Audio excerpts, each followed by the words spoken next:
Hello, family. Introduction. I'm reading this intro here from this book, This Is Your Mind on Plants by Michael Pollan. And it's just me trying to get more involved with plant medicine and just knowing, being more conscious of the world that I'm living in and how I could be more helpful to this earth. And it's and my fellow friends and family all around me, even the plants, the animals, everybody depends on plants. And one of my goals is to be making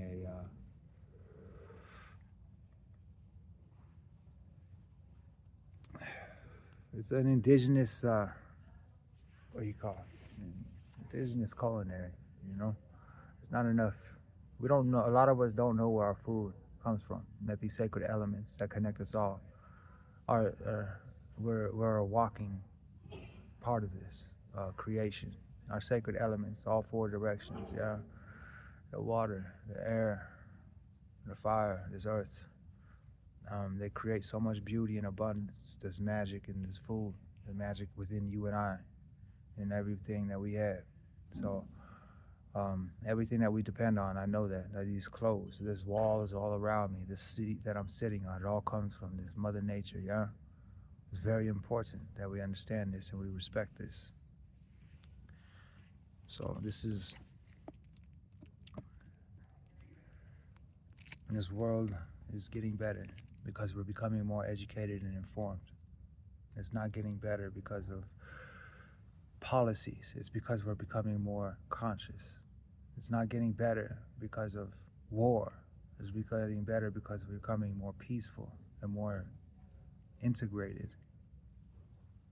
It's not getting better because of better, bigger business. It's getting better because of better business and governance, yeah?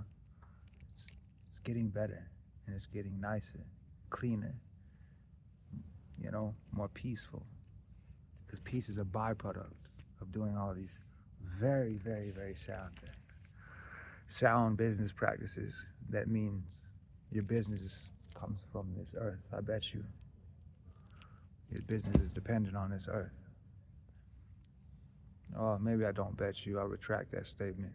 I just want to be clear that is more good than bad that could come from being conscious and aware. And consideration is a very big act of love.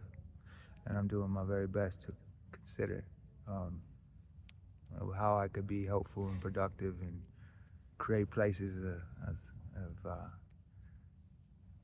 I guess, meaningful communion. Yeah, comida is food, is love, the communion. But if it comes from a place where we don't know what it is or where it comes from, it could be something different. Yeah. So we all have to be careful here.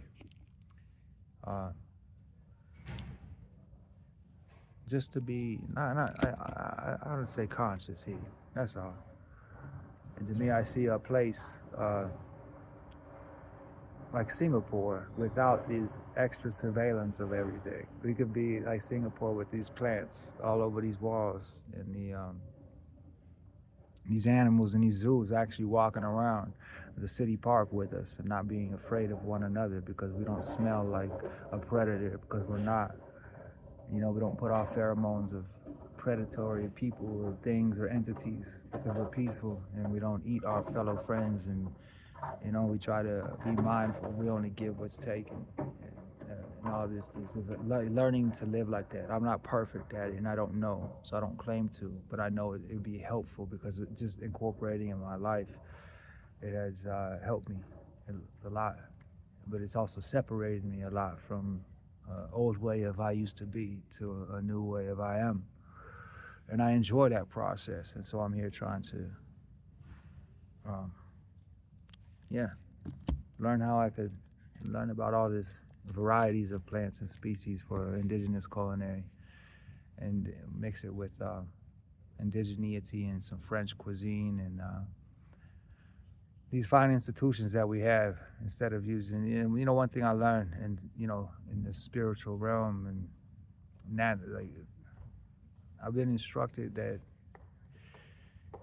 I'm not supposed to be using knives in cooking. And so it's really hard for me to understand. Like if I've been taught culinary, use blades on everything, yeah, and everything's precision and then uniform, then um, it's disrespectful and degrading and harmful to use metal cutting on these plants. I'm supposed to rip them with my hands, otherwise it's disrespectful or it's dishonoring something. So it's hard to balance how to live, how to be sustained, um, and what practices to use when I'm trying to balance so many relationships. And I need to learn more about them all. And I ask for leniency and compassion in this process to all my friends and acquaintances, and family that I'm creating, because it's a lot to try to balance, and I don't know if anyone else could relate, but the best way to go about it is just be patient and be diligent, and that's it. So that's my mind on plants. This is creative evolution and how to question everything to find your creative fulfillment. Sounds good, huh? So Louis pours genuine warmth and wisdom into these pages, reminding us how to embrace our own creative magic. Ultimately, this book reveals the joyful spark at the heart of every dreamer's journey. It's going to inspire everyone who reads it to reach for the impossible with open-hearted enthusiasm. Louis Henry, or Lewis Mitchell, has played a significant role in shaping the visual and creative direction of Sesame Street and the Muppets. His work has carried a legacy that has inspired future generations of creative and artistic influences that will change the world for the betterment of all. And says you create your own life, and the naysayers do not get a voice or a vote. So, in this, that's what I'm doing here at the library. I'll read you a little bit of that. I'll read you an intro, yeah, of the creative evolution. And it's for, I'll just leave it there. I don't know, we won't read you that. I'll read you the inside cover. We won't take too much of your time. So from Lewis Henry Mitchell, this creative director, it's probably backwards for you, so I'm gonna make you look at me now. From Lewis Henry Mitchell, the creative director of the character design for Sesame Workshop, the creative evolution, how to question everything to find your creative fulfillment. One second.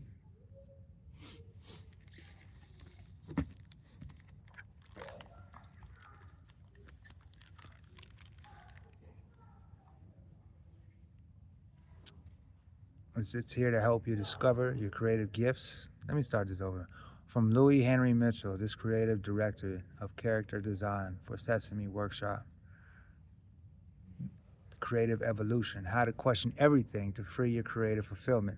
To find your creative fulfillment is here to help you discover your creative gifts and use them to create the life you are meant to live. When he was 6 years old, Lewis Henry Mitchell first saw Muppet creator Jim Henson and Kermit the Frog in the Ed Sullivan Show, and his spark was lit that would ultimately lead him to his position at Sesame Workshop. From his early days in the comic book illustration to entertainment design and finally his dream job, Lewis's journey had inspired him to encourage others to follow their heart and create their life with purpose. His belief that everyone is an artist is the core principle behind creative evolution. Lewis shares a completely new way of looking at a talent, creativity, and living your fullest potential, and gives his readers the tools and support needed before the creative process begins. Taking lessons and practices from his own life, Lewis provides encouragement and guidance to people of all types, whether they're writers or poets, sculptors or graphic designers, dancers or puppeteers, or even those not working in artistic fields. People, creative or otherwise, are similar in many ways, most notably in the struggles with self-doubt, how to get motivated, how to stay energized and passionate about their creativity. It's probably being in places that are not very harmful or abusive to them, and not being abused by genocide for generations, so you don't have that in your DNA. That probably has a lot to do with being creative and artistic and staying out of systems like the military or the higher education in the United States of America, where all they teach is competition and poisoning and business instead of health and healing, instead of big pharma being afraid to be protective over the people and the land that they care for and that they get all their medicine from. And I wouldn't have to heal from all these things. Maybe it would be a little bit more, yeah, mindful. So, excuse me. I'm gonna go and deliver my resume so I can go find me some gainful employment, to the best of my ability, to do it with grace, to do it with love, which means love for myself, not love for entertaining you or competing against you or your civilizations. I'm here to try to do my best, and I'm going to keep doing that. So despite all of this technology and everybody trying to hurt me and poison me and all this shit, I'm still gonna go and do what I think is supposed to be the right thing to do, which is go find me some employment. Whether you're trying to poison me and kill me on the way, that's your fucking fault, excuse my language. I'm gonna go do what I think I know how to do, because that's what I was taught by people who were fucking abused by their teachers too. Have a good day. Yeah, I hope you're laughing and that was funny to you.